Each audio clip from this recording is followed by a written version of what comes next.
Hey Dunchbags, what's going on? It's Landon Remixes here, and it is time for my review of the third studio album from Alon Mor, Lands of Delight. Alon Mor is an Israeli electronic music producer known for his intricate, classically composed productions. Though he's been in the game for quite some time now, Mor really shook the world with his highly anticipated sophomore album, Long Awaited Journey, in 2017, was received with enormous acclaim from fans and critics alike, including a very positive review from myself. I gave the album a 9 out of 10 and featured it at number 2 in my top 10 albums of 2017 list, and justifiably so, as Long Awaited Journey combined electronic music with storytelling and orchestration in a way that I had never really heard before, while at the same time being hyper-focused on incredibly unique sound design throughout the entire project. However, to this day, I still don't think that album is without some flaws. The journey that the album was trying to bring listeners on throughout the project's running length was, to me, a bit confusing and kind of all over the place, with these gargantuan compositions that each seemed to be kind of doing their own thing, with one track after the next seeming to go on its own individual journey with its own high and low points. Undeniably fantastically composed, but in my opinion not really doing enough to play into the album's overall narrative, and that was ultimately the only thing that really held me back from enjoying the album to its maximum potential and furthermore giving it a perfect score. I still think it's one of the most intricately crafted, immersive, and musical albums in all of electronic music. So of course, when Alon Mor announced that he was working on another studio album, I was very excited. So excited, in fact, that I willingly chose to avoid all of the singles and previews leading up to Lands of Delight. I just saved the date and patiently waited to be able to experience the album in full in one sitting. And needless to say, I'm pretty glad I went down that path, because I spent almost the entirety of my first listen through Lands of Delight with my mouth just completely agape, with my brain just struggling to comprehend everything that was happening. In short, Lands of Delight is a pretty unbelievable album. I can't say I've heard anything quite like it before. Really, the only album I could even put in its same wheelhouse is Long Awaited Journey. And even then, while the two albums do share a lot of similarities, Lands of Delight ultimately goes for something very different than Long Awaited Journey. Judging by the album's title, I kind of went into this project thinking like, oh, Delight, it's going to be more bright and happy, maybe even a little fun and whimsical, but this album is not that. Not anything even close. The feeling that this album evokes in me is more that of death, decay, damnation, genocide. Lands of Delight isn't the kind of delight that I would ever personally get. It's more the kind of delight that a comic book supervillain gets as they destroy planet after planet and shred the universe down to its last atom. This album is just so dark. Like, it's up there with Daughters, You Won't Get What You Want as maybe the darkest album I've ever listened through, and all without any kind of narrator or lyrical content driving the project. It's just one bone-shaking instrumental after the next. I've listened through this album probably close to 10 times now, and I still honestly don't even know where to start with it. I guess I'd start by saying that Lands of Delight for me is largely an improvement in those areas that I thought Long Awaited Journey was struggling, given I guess it's a bit easier to make a story less confusing when you cut out the narration completely and just leave it up to interpretation. Lands of Delight is also significantly shorter than Long Awaited Journey, clocking in at 37 minutes versus an hour and 5 minutes, and having just 7 tracks on the album. However, I wouldn't really say either of those elements serve as a weakness to the album, as it allows Lands of Delight to be more consistent, to retain a theme a lot better without feeling overbearing. In turn, Lands of Delight is also quite a bit less ambitious than Long Awaited Journey in terms of its stylistic blending, but that's also not necessarily a bad thing in my mind, as that blending was something that I certainly appreciated in the context of individual tracks on Long Awaited Journey, but wasn't something that I felt really helped it in the grand scheme of things. I feel like Lands of Delight really experiments as much as it can in that regard without things sounding too out of place, or for that matter, all over the place. Unlike Long Awaited Journey, I feel like I could count the genres that largely influence Lands of Delight on one hand, and that extremely small selection of influences allows the album to take some interesting detours while not treading too far off the path. The album is extremely tight and consistent, considerably more cohesive than Alon Mor's previous attempts. Moving beyond the big picture though, I would say I very much enjoy the musical content of this project. There is just so much content to dig into here, but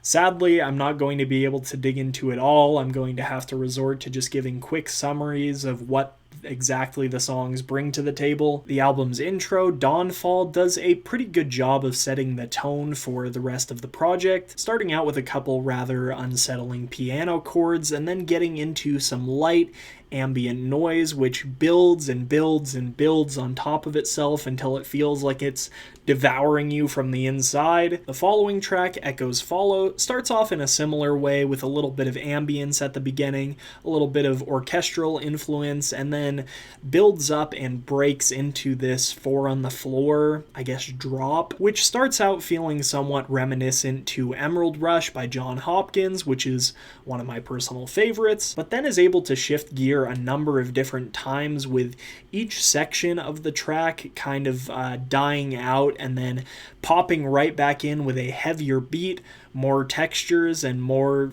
stuff to sink your teeth into. One of the highlights of the song for me happens toward its climax, where you just hear these bass stabs that sound like they were plucked from the deepest depths of electro hell. Vertigo Queen serves as a kind of interlude and a break between the madness of Echoes Follow and the next track, Neolithic Fantasies, setting a kind of mysterious tone while also retaining those absolutely evil elements of the previous tracks of the album. And Neolithic Fantasies is just larger than life, huge. Similarly to Echoes Follow, it breaks into a somewhat danceable 4 on the floor section, backed by some tasteful acoustic instrumentation, particularly like the acoustic drums on the song a lot. There's also some like future bass-esque synths that play the background of the song a little, but I'm almost hesitant to use the term future bass because it's like what future bass would sound like if it came from the apocalypse. Neolithic Fantasies is also the one of the bunch that reminds me the most of a techno song, in that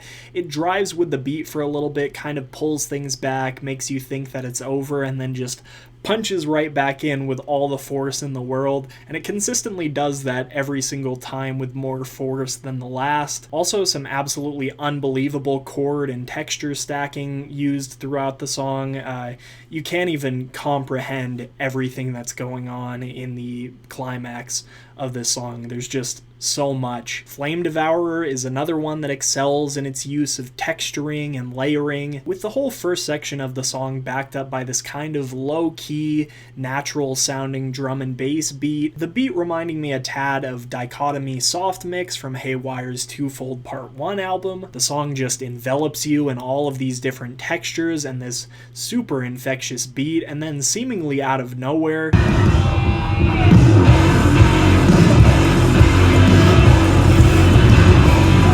this like choir of the most evil sounding, like shredding electric guitars ever. It just hits you over and over again like you're getting the snot kicked out of you by the devil himself. Crimson Summit to me feels like this big victory cheer following the climax of the album. It's noticeably more bright than the rest of the album before it, but I use the term bright very loosely because it's victorious, but it's also like an evil kind of victory. Like we're watching this story play out from the bad guy's perspective, and this is when he wins. Definitely plays with my emotions a bit bit because it's tugging my heart in two totally different directions, whether I should be feeling miserable or whether I should be feeling victorious. From there, the song Prosperity of All Humankind feels like an epilogue to the story that the album is kind of trying to tell. It's very piano-driven, very, like a lot of the album, unsettling, kind of sad, more ambient than the previous few tracks, giving listeners some space to dwell on everything that just happened throughout the project. While remaining pretty somber, it's nothing too terribly dark when you consider a lot of the stuff that happened before this song, but it also doesn't really feel like a happy ending, especially because the little arpeggio toward the end of the song is certainly not in a major scale, I'll say that much. Overall, I can't really say an album has ever made me feel the way Lands of Delight does. Like, it makes me want to dress up in all black with some eyeliner and think about how evil of a place the world is, while also wanting to, like, rage at the club. Absolutely insane album. I don't really know how to describe it in any other way than I already have. If I had one complaint about this album, and I truly mean this, there's really only, in my eyes, one little tiny flaw. It's that occasionally the mix with the layer stacking can feel a little bit overwhelming at times. Like, there's just so much going on that I have a really hard time focusing my mind on what exactly the song is trying to convey. But even at that moments, it could probably be argued that he's trying to convey a feeling of madness, of confusion. It's generally pretty difficult for me to fully enjoy something I feel so lost in, but, you know, for Lands of Delight, I'll make an exception. I have been banging my head against the wall in frustration, trying to figure out what rating I was going to give this album, and ultimately I feel like, even though I obviously had my problems with Long Awaited Journey, I can't help but feel I cheated Alon Mor by not giving him a higher score than I did. So because Lands of Delight was able to improve on those aspects that I thought were kind of struggling on that album, and because Alon Mor delivered a very tight, very consistent, intricate, and simultaneously mind-blowing album, I'm gonna have to give it a 10. As always, if you guys want to check out this album for yourselves, I have the Spotify link down in the description below. Quick reminder that that was the second 10 I've ever given, so obviously I highly recommend listening through this project. But if you have listened to this album already, make sure to let me know what you think down in the comment section. I did want to take a quick moment to shout out my sponsor, Audionamics. They make great audio source separation tools that are going to be invaluable for people like DJs, producers, other types of audio engineers. If you click the sponsor link down in the description below and you decide to purchase any of their products, I'll get a nice 10% kickback on it. So really, it's the best way to support me at the moment. If you're new to the channel and want to see more content like this, make sure to consider hitting the subscribe button, and if you enjoyed this review, leave me a like. Anyway, I'm Landon Remixes, and I'll see you guys next time. Peace.